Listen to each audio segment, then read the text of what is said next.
அனைவருக்கும் அன்பு வணக்கம்.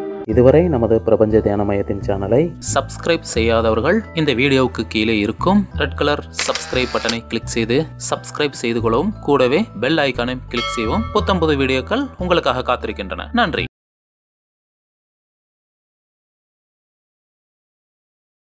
அனைவருக்கும் அன்பு வணக்கம். நம்ம வாழ்க்கையில் நிறைய துன்பங்கள் வருது. நல்லவர்களுக்கும் துன்பங்கள் வருது, கெட்டவர்களுக்கும் துன்பங்கள் வருது. இந்த நல்லவங்களுக்கெல்லாம் இருக்கிற கேள்வி என்னன்னா, நல்லவர்கள் கஷ்டப்படும் போது அதுக்கு என்ன காரணம் அப்படின்னு கேட்டால் கர்மா தான் காரணம் அப்படின்னு சொல்கிறோம். இந்த கர்மா கெட்டவங்களும் ஒன்றும் பண்ணாதா? கர்மா நல்லவர்களை துன்பப்படுத்துகிறது, சோதனைக்குள்ளாக்குகிறது, வாழ்க்கையில் நிறைய சோதனைகளை கொடுக்குது. அப்போ இதே கர்மா கெட்டவர்கள் என்ன செய்யும்? கெட்டவர்கள் மற்ற எல்லாரையும் கஷ்டப்படுத்துறாங்க. அப்போ கர்மா அவர்களுக்கு வேலை செய்யாதா அப்படின்னு எல்லாருக்குள்ளேயும் ஒரு கேள்வி இருக்கும். அதாவது கேட்கறது என்னன்னா, நல்லவர்கள் இந்த உலகில் துன்பப்படுகிறார்கள், கெட்டவர்கள் சுகமாக வாழ்கிறார்களே. அப்படியானால் நல்லவர்கள் துன்பப்படுவதற்கு கர்மா காரணம் என்றால், கெட்டவர்கள் தவறு செய்துவிட்டு சுகமாக வாழ அல்லது அவர்கள் வாழ்க்கையில கஷ்டமே வர்றதில்லையா அப்படின்னு ஒரு கேள்வி. விவசாயத்துல பாத்தீங்கன்னா, ஒரு நெற்பயிரை வளர செய்யறதுக்கு இந்த பாசுமதி அரிசியெல்லாம் இருக்கு. அதையெல்லாம் வளர செய்வதற்கு பார்த்தீங்கன்னா ரொம்ப போராடுவாங்க விவசாயிகள். அதை பூச்சிக்கிட்ட இருந்து காப்பாற்றணும், புழுக்கள்கிட்ட இருந்து காப்பாற்றணும், தண்ணி இல்லாமல் வறண்டக்கூடாது.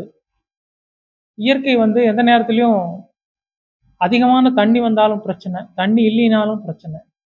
இப்படி அந்த நெற்பயிரை காப்பாற்றுவதற்கு படாத பாடுபடுவாங்க. ஆனால் பாருங்க, முட்செடிகள், இந்த பார்த்தீனியம் செடிங்கள்லாம் சொல்கிற இந்த முட்செடிகள் எல்லாம் எந்த முயற்சி இல்லாமல் செழித்து வளரும். அதுக்கு யாராவது தண்ணி விடணுமா, உரம் போடணுமா, ஏதாவது பராமரிப்பு பணிகள் செய்யணுமா அப்படின்னு பார்த்தீங்கன்னா எதுவுமே பண்ண வேண்டாம். யாரும் எதுவுமே செய்யாமல் களைகள் மிக எளிதாக வளருகின்றன. ஆனால் நம்முடைய முயற்சி இருந்தும் நல்ல பயிர்களை நாம் நினைக்கும் வண்ணம் கொண்டு வர முடியவில்லை. ஏன் இந்த முரண்பாடு? இதேதான், இந்த அடிப்படை தான் கெட்டவர்கள் ஏன் இந்த உலகத்தில் துன்பமடைவதில்லை அப்படிங்கிறதுக்கான காரணமும். நிறைய பேருடைய வாழ்க்கையில நான் எல்லாருக்கும், என்னுடைய வாழ்க்கையில எல்லோருக்கும் நன்மை செய்திருக்கிறேன், யாருக்கும் எதிராக எதுவும் செய்ததில்லை, என்னுடைய வாழ்க்கையில மட்டும்தான் துன்பம் இருக்கிறது, ஆனால் எனக்கு துன்பம் இழைத்தவர்கள் மகிழ்ச்சியாக வாழ்கிறார். இதற்கு என்ன காரணம்?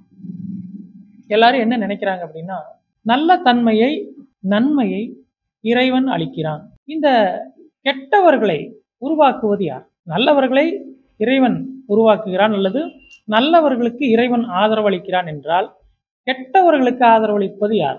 நெற்பயிருக்கு ஒரு விவசாயி அதை உருவாக்குகிறான், அதை காக்கிறான். அப்படியானால் இந்த களைகளை காப்பது எது? நம்ம புராணங்கள்ல கெட்டவர்கள் என்ன சொல்றோம் அப்படின்னா, அரக்கர்கள், அசுரர்கள்னு சொல்றோம்.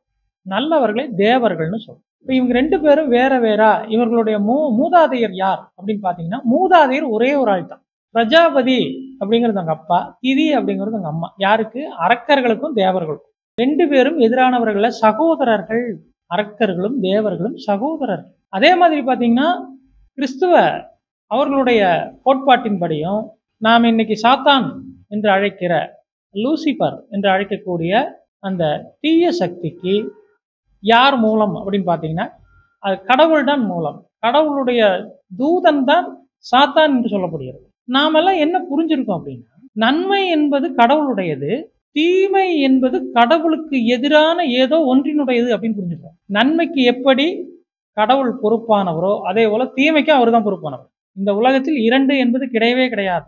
நன்மை தீமை என்ற இரண்டு பிரிவு எதற்காக அப்படின்னா, நன்மையை உருவாக்கிய கடவுள் அல்லது நன்மைக்கு பொறுப்பான கடவுள் ஏன் தீயதை உருவாக்க வேண்டும்? தீமை என்பது நன்மைக்கு எதிரானது அப்படின்னு புரிஞ்சுக்கணும். நாம் என்ன புரிஞ்சிருக்கோம் அப்படின்னா, இந்த தீமை அப்படிங்கிறது நன்மைக்கு எதிராக செயல்படக்கூடியது, நன்மையை அழிக்கக்கூடியது, நன்மைக்கு இடைஞ்சல் தரக்கூடியது அப்படின்னு புரிஞ்சுக்கணும்.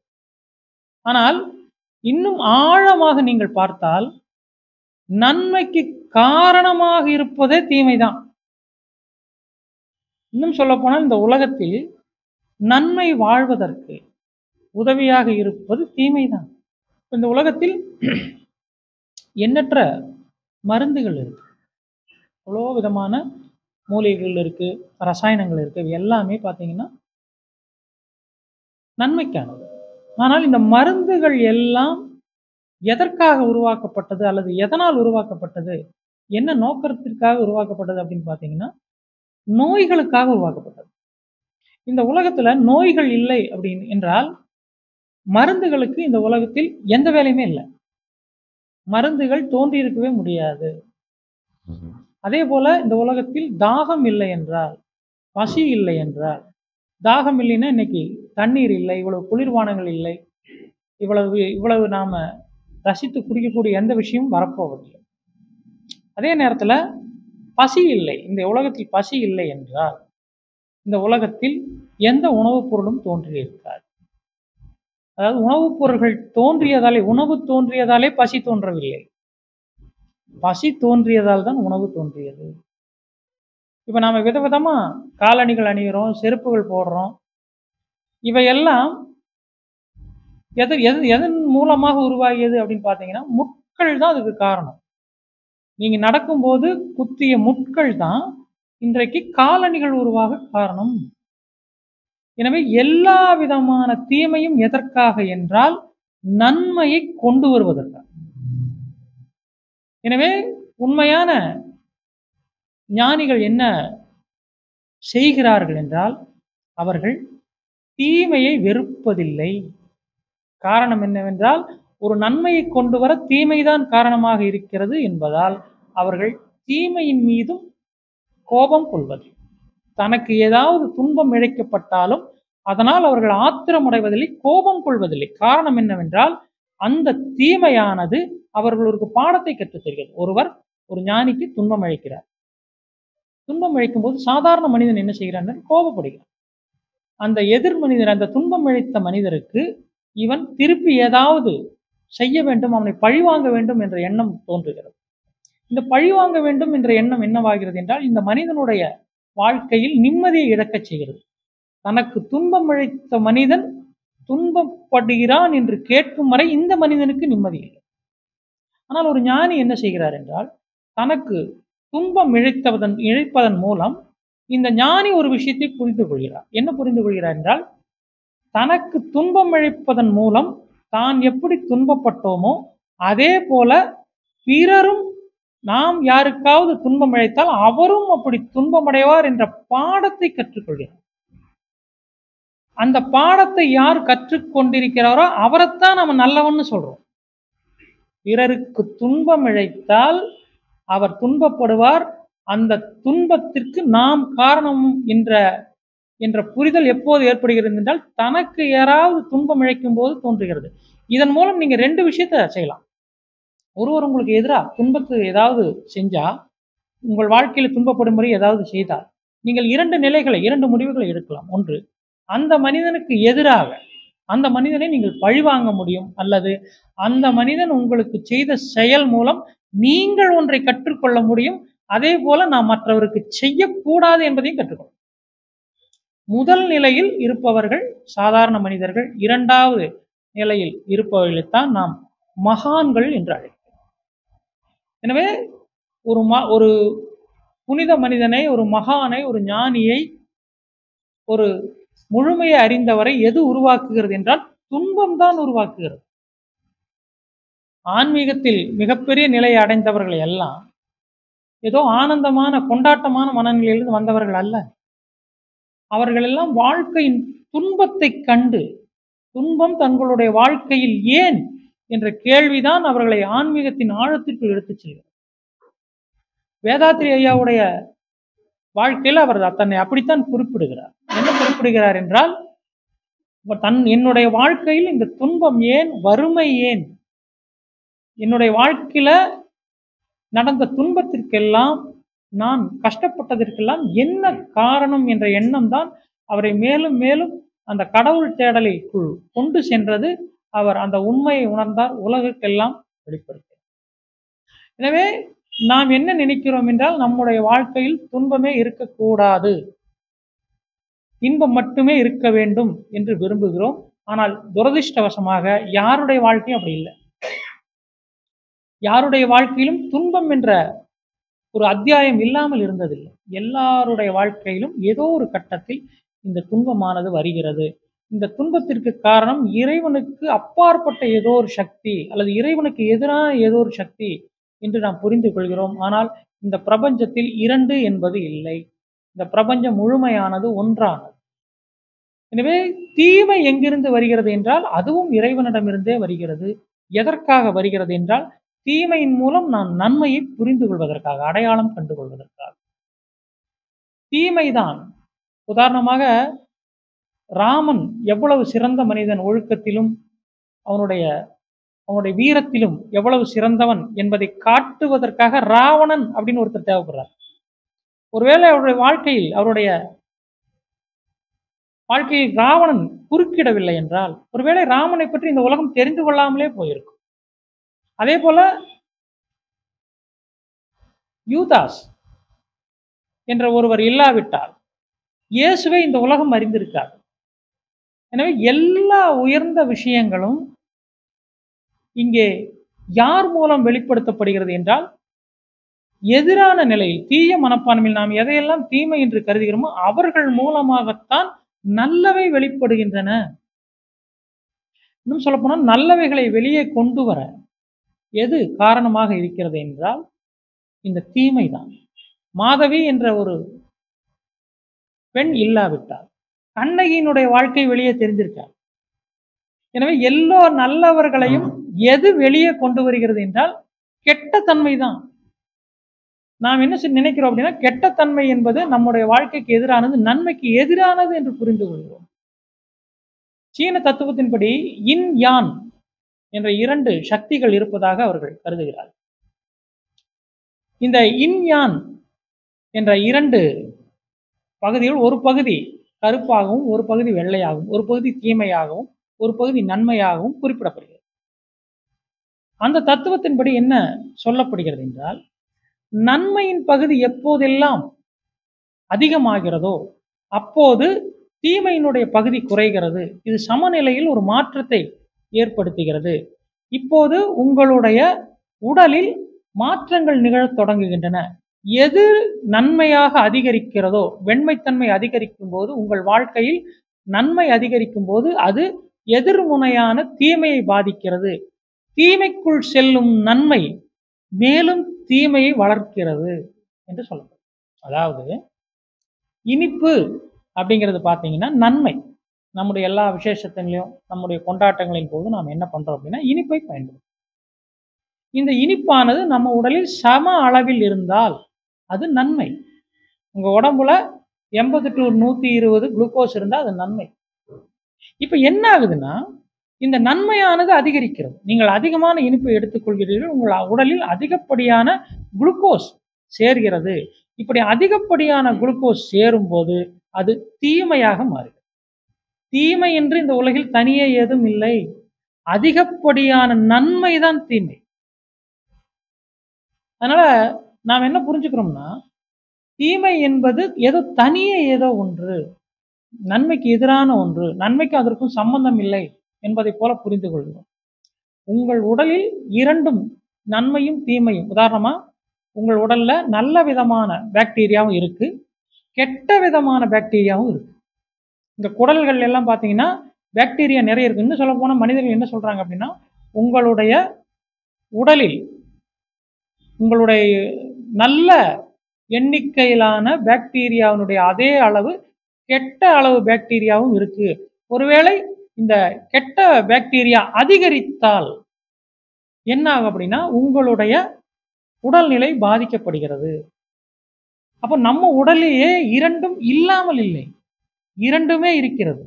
உங்க உடம்புல நீங்க ஆரோக்கியமா இப்ப இருக்கிறீங்கன்னா உங்க உடம்புல கெட்டதே இல்லைன்னு அர்த்தம் இல்லை. கெட்டதும் நல்லதும் சம அளவில் இருக்கிறது. எனவே உங்களுக்கு உடலில் நோய் தோன்றுவதில்லை. எப்போது கெட்டதனுடைய எண்ணிக்கை அதிகரிக்கிறதோ அப்போது நன்மையினுடைய அளவு குறைகிறது. இப்போது உங்கள் உடலில் நோய் தோன்றுகிறது. அப்ப நம்ம உடலில் தனித்தனியாக, இந்த பிரபஞ்சத்தில் தனித்தனியாக என்று இரண்டும் இல்லை. நம்முடைய வாழ்க்கையில அல்லது இந்த உலகத்துல துக்கங்களையும் துன்பங்களையும் கொண்டு வர்றது இறைவன். அவன் தான் இதற்கெல்லாம் மூல காரணம் அப்படின்னு சொல்றோம். ஆனா நாம் என்ன பண்றோம் அப்படின்னா துன்பங்களை இறைவன் தன்னுடைய ஒரு பகுதியாக வைத்திருக்கிறான். இப்ப கடவுளுடைய கையில பாருங்க ஆயுதம் இருக்கு. கடவுளை நாம் என்ன சொல்றோம்? கருணையே வடிவானவர் அப்படின்னு சொல்லி. கருணையே வடிவானவருடைய கையில் ஆயுதங்கள் எதற்கு? இப்ப இரண்டுமே அவரிடம் இருக்கிறது. ஒரு பக்கம் கருணை இருக்கிறது, மறுபக்கம் வன்முறை இருக்கிறது அவரிடத்தில். இரண்டுமே இணைந்ததுதான் இந்த கடவுள் தன்மை. இப்ப நாம் என்ன புரிஞ்சுக்கிறோம் அப்படின்னா, கடவுள் தீமைக்கு மூலமாக காரணமாக இருக்கிறார். ஆனால் மனிதர்கள் என்ன சொல்றாங்கன்னா, நான் நன்மையை தருவேன்னு சொல்றாங்க. நாம் மனிதர்களை வணங்குறோம், சித்தர்களை வணங்குறோம். சித்தர்களும் மனிதர்களா இருந்து சித்தர்கள் ஆனவங்க தான். இப்ப நாம் என்ன புரிஞ்சுக்கிறோம்னா, ஒரு சித்தரை வணங்கினால், ஒரு மனிதனை வணங்கினால் நன்மை நம்முடைய வாழ்க்கையில் வரும்னு நினைக்கிறோம். ஆனால் கடவுள் தீமை தருபவராக இருக்கிறார். இந்த மனிதர், இந்த சித்தர் எப்படி அந்த தீமை தடுப்பவராக இருக்க முடியும்? ஒருவேளை இருந்தால் அவர் கடவுளுக்கும் மேலேன்னு சொல்லலாம். ஆக நாம் புரிந்து கொள்வதெல்லாம், ஒரு மனிதர் அல்லது இங்கே ஒரு புனிதமான மனிதர் என்று சொல்லப்படக்கூடியவரால் நம்முடைய வாழ்க்கையிலிருந்து தீமையை நீக்கிவிட முடியும் என்று நான் நம்புகிறோம். ஆனால் இந்த தீமையை நம்முடைய வாழ்க்கையில் வழங்குவது இந்த பிரபஞ்சம். இந்த பிரபஞ்சமானது மனிதர்கள் எப்போதும் நன்மையை நாட வேண்டும், நன்மையை நோக்கி சிந்தித்திருக்க வேண்டும் என்பதற்காக அவருடைய வாழ்க்கையில் தீமையை வழங்குகிறது. நம்முடைய வாழ்க்கையில் துன்பம் எதற்காக என்றால், இன்பம் என்றால் என்ன என்பதை தெரிந்து கொள்வதற்காக. ஒரு மனிதர் ஒரு பாலைவனத்தில் அலைந்து திரிந்து அவருக்கு தாகம் எடுக்காமல், அவருடைய உடல் வெப்பத்தினால் பாதிக்கப்படாமல் அந்த மனிதருக்கு நிழலினுடைய அருமை புரியாது, தண்ணீரினுடைய அருமை தெரியாது. எனவே நிழலினுடைய தண்ணீரினுடைய அருமை தெரிய வேண்டுமானால் வேறு வழி இல்லை, உங்களை பாலைவனத்தில் தவிக்க விட்டே ஆக வேண்டும். உங்களை ஒரு குளிர்சாதன ஏசி ரூம்ல வச்சுட்டு தண்ணி கொடுத்தா நீங்க வாய் கொப்பளிப்பீங்க, தண்ணி சரியில்லைன்னு சொல்லுவீங்க, இந்த தண்ணி மினரல் வாட்டரான்னு கேட்பீங்க. ஆனால் பாலைவனத்தில் உங்களுக்கு தண்ணீர் வழங்கப்பட்டால் அது என்ன பிராண்டுன்னெல்லாம் நீங்க கேட்டுட்டு இருக்க மாட்டீங்க. தண்ணீர் தண்ணீர் தான் எப்படி இருந்தாலும். ஆனால் நீங்கள் எல்லா சொகுசான நிலையில் இருக்கும் உங்களிடம் ஒரு தண்ணீர் வழங்கப்பட்டால் நீங்கள் அதை விமர்சிப்பீர்கள், ஆராய்வீர்கள், அதன் மீது நீங்கள் குறை காணுவீர்கள். ஆனால் பாலைவனத்தில் இருப்பவனிடம் சாக்கடை நீர் கொடுத்தாலும் அதன் மீது அவனுக்கு குறை தோன்றாது, எந்த குறையும் தோன்றாது. கடலில் இருப்பவர்கள் சில நேரங்களில் பார்த்தீங்கன்னா, கடல்ல சில நேரம் கப்பல் விபத்துலையோ அல்லது வேறு ஏதாவது ஒரு அசம்பாவிதம் ஏற்பட்டோ தனியாக மாட்டிக்குவாங்க. அவங்க சிறிய படகுல எப்படியாவது மிதந்துட்டு இருப்பாங்க, உதவி வரும் வரைக்கும். அந்த நிலையில பார்த்தீங்கன்னா குடிக்கிறதுக்கு அங்கே தண்ணி இல்லை. கடல் முழுவதும் தண்ணி இருந்தாலும் குடிக்க முடியாது. ஏன்னா கடல் தண்ணி குடித்தா வயிற்றுப்போக்கு ஏற்பட்டு சீக்கிரமே உங்களுடைய உடல்நிலை பாதிக்கப்பட்டுரும். எனவே இங்கே என்ன பண்ணுவாங்கன்னா, தங்களுடைய சிறுநீரை குடித்து தான் உயிர் வாழ்வார். இப்போ சாதாரண நிலையில தண்ணீர்லே நாம குறை காண்போம், சிறுநீரை பற்றி நம்ம நினைச்சு பார்க்க முடியாது. ஆனால் அந்த நேரத்தில் சிறுநீரும் தண்ணீர் தான். ஆக நம்முடைய வாழ்க்கையில் துன்பம் எதற்காக என்றால், நன்மையை அடையாளம் காண்பதற்காக. துன்பப்படாத யாரும் நன்மையை அறிந்தவராக ஆக முடியாது. எனவே நம்முடைய வாழ்க்கை இரண்டு இருப்பதாக சொல்வது என்பது பொய். இரண்டும் வேறு வேறு நபர்களாக இயக்கப்படுவது என்று சொல்லப்படுவது பொய். இரட்டைத்தன்மை இருக்கிறது என்று சொல்லப்படுவது பொய். அதனால்தான் ஞானிகள் சொல்கிறார்கள், எல்லாம் ஒன்று என்று சொல்கிறார். எல்லாம் ஒண்ணுன்னா நாம் என்ன புரிஞ்சுக்கணும்? எல்லாம் நன்மைன்னு புரிஞ்சுக்குவோம். எல்லாம் நன்மை அல்ல. இங்கே இருப்பதில் பெரும் பகுதி, இங்கே வாழக்கூடிய மனிதர்களில், இன்னும் சொல்ல போனா இந்த உலகத்தில் இருக்கக்கூடிய தாவரங்களில் பெரும் பகுதியான தாவரங்கள் மனிதனுக்கு பயன்படாத தாவரங்கள், மனிதனுக்கு பயன்படாது. ஆனால் அவை இந்த பிரபஞ்சத்தில் செழித்து வளர்கின்றன. ஏதோ ஒன்று இங்கே களைகளையும் விஷச்செடிகளையும் வளர்த்து கொண்டிருக்கிறது, யாருடைய உதவியும் இல்லாமல். இன்னும் சொல்ல போனால் நாம் அதை அழிக்க முயற்சி செய்கிறோம். அழிக்க முயற்சி செய்தாலும் அது பெரும் அளவில் வளர்ந்து கொண்டே இருக்கிறது. உலகம் பூரா எதுக்கு முயற்சி பண்றாங்க அப்படின்னா, கொசுக்களை எப்படியாவது அழிச்சிட முடியுமான்னு முயற்சி பண்றாங்க. அதாவது ஒரு தீவிரவாத குழுவை அழிப்பதை விட மிக அதிகமான போராட்டம் வேண்டியதற்கு இந்த கொசுவை அழிப்பதற்கு. காரணம் என்ன? கொசு தீமையானது, நம்முடைய உறக்கத்தை கெடுக்கிறது, நமக்கு இடைஞ்சலாக இருக்கிறது. ஆனால் ஒரு கொசுவை கூட நம்மால் கட்டுப்படுத்த முடியவில்லை. எலிகளை கட்டுப்படுத்த முடியாது. அப்போ மனிதருடைய எல்லா முயற்சிகளும் ஏதோ ஒரு இடத்தில் தோற்று போகின்றது. எதிரானது இப்போ மனிதர்கள் கொசுக்களுக்கு எதிராக எல்லா செயல்களையும் அவர்கள் கருவிகளை கண்டுபிடிக்கிறார்கள், மருந்துகளை கண்டுபிடிக்கிறார்கள், தொழில்நுட்பங்களை கண்டுபிடிக்கிறார்கள். இத்தனைக்கும் சவால் விடுகிறது. இன்னும் சொல்ல போனா நாம மருந்து கண்டுபிடிக்க அது இன்னும் அளவுல பெருசாயிட்டே போகுது. இப்ப நாம அதுக்கு அழிப்பதற்கு மருந்து கொடுக்கிறோமா, இல்ல அதுக்கு அது ஏதாவது டானிக்கு மாதிரி ஊட்டச்சத்து கொடுக்குறோமாங்கிறதே கேள்வி ஆயிடும். கடந்த தலைமுறையில பாத்தீங்கன்னா கொசுக்கள் அப்படிங்கிறது கடிக்கும் எங்க இருக்குன்னே கண்டுபிடிக்க முடியாது, ரொம்ப சின்னதா இருக்கும். இன்னைக்கு இருக்கிற கொசுவெல்லாம் பாத்தீங்கன்னா ஒரு வண்டு சைஸ்ல இருக்கு, நீங்க கையிலேயே பிடிச்சிட முடியும், அந்த அளவுக்கு இருக்கு. இது எதனால் அப்படின்னா, நாம் அந்த கொசுக்களை அழிக்க நினைத்து சில ரசாயனங்களை பயன்படுத்தும் போது இந்த கொசுக்கள் அந்த ரசாயனங்களுக்கு தக்கபடி தன்னுடைய உடல் அமைப்பை மாற்றிக் கொள்கின்றன. அதனாலதான் நாம எவ்வளவு மருந்துகளை அதிகப்படுத்தி கொண்டே போனாலும் இப்போ கொசுவர்த்திக்காக கொசுவினுடைய தொந்தரவுக்காக நாம லிக்விடை பயன்படுத்துறோம். இந்த லிக்விடு கொசுவுக்கு பாதிப்பை ஏற்படுத்துவதில்லை, நமக்கு பாதிப்பை ஏற்படுத்துது. அப்போ ஏதோ ஒரு விஷயத்தை அழிப்பதற்காக நாம் செய்யும் முயற்சிகள் எல்லாம் நமக்கே அழிவானதாக, பூச்சிகளுக்காக, இந்த பயிரில் இருக்கக்கூடிய பூச்சிகளுக்காக நாம மருந்தடிக்கிறோம். அதுல சாகிற பூச்சிகளினுடைய எண்ணிக்கையை விட மனிதர்கள் தான் அதிகம். பூச்சிகளுக்கு ஏற்படக்கூடிய பாதிப்பை விட அந்த உணவை உண்ணும் மனிதர்களுக்கு ஏற்படக்கூடிய பாதிப்பு அதிகம்.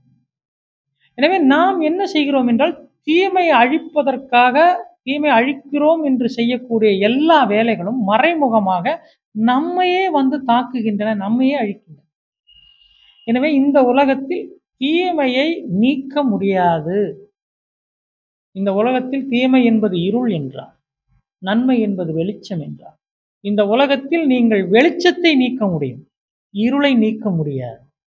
ஏனென்றால் வெளிச்சம் ஏதோ ஒன்றினால் வருவது, ஏதாவது ஒரு வகையில் உருவாக்கப்படுவது. ஆனால் இருள் என்பது நிரந்தரமானது, அதை யாரும் உருவாக்குவதில்லை, அது தானே இங்கே இருப்பாக இருக்கிறது. இருள் என்பது தீமை என்றால் அதை நீங்கள் வெளிச்சத்தின் மூலம் விளக்க முடியாது. இன்னும் சொல்ல போனால் எந்த இருளையும் எந்த வெளிச்சத்தாலும் ஒன்றும் செய்ய முடிவதில்லை. இந்த வெளிச்சம் என்ன செய்கிறது என்றால், இருளை விளக்குவதில்லை, இருளை அழிப்பதில்லை, மாறாக இருளை மறைக்கிறது. எந்த வெளிச்சத்தாலும் இருளை ஒண்ணுமே பண்ண முடியாது. ஆனால் இன்னும் சொல்ல போனா இருளால வெளிச்சத்தை ஏதாவது பண்ண முடியும், வெளிச்சத்தை மறைக்க முடியும். ஆனா வெளிச்சத்தால இருளை ஒன்றும் பண்ண முடியாது. காரணம் என்னன்னு கேட்டீங்கன்னா, இப்ப இங்க விளக்கு எரியுது, இந்த விளக்கு என்ன பண்ணுது, இங்க இருள் இல்லைன்னு நாம் நினைச்சிட்டு இருக்கோம், இருள் இருக்கு. இந்த இருளை வெளிச்சம் மறைக்கிறது. இப்ப இந்த விளக்கை இப்ப அணைங்க, அடுத்த வினாடி இங்கே இருள் வந்துவிடும். ஒருவேளை இருள் இங்கே இல்லை என்றால் அது எப்படி இங்கே உடனே வர முடியும்? எனவே இருளுக்கு நடுவில் தான் இந்த வெளிச்சம் இருக்கிறது. வெளிச்சம் என்ன செய்கிறது என்றால், இருள் இல்லை என்ற தோற்றத்தை நமக்கு தருகிறது, ஒரு மாய தோற்றத்தை உருவாக்குகிறது. இந்த வெளிச்சம் மறைந்த உடனே இங்கே மறைந்திருக்கும் அல்லது மறைக்கப்பட்டதாக எண்ணி இருக்கும் இந்த இருளானது வெளிப்படுகிறது. எனவே இந்த உலகில் நாம் தீமையை இல்லை என்று கருதுகிறோம், தீமையை அழித்து விட்டதாக கருதுகிறோம், தீமையை மறைத்து விட்டதாக கருதுகிறோம். அது தற்காலிகமானது. தீமையை யாரும் அழிக்க முடியாது.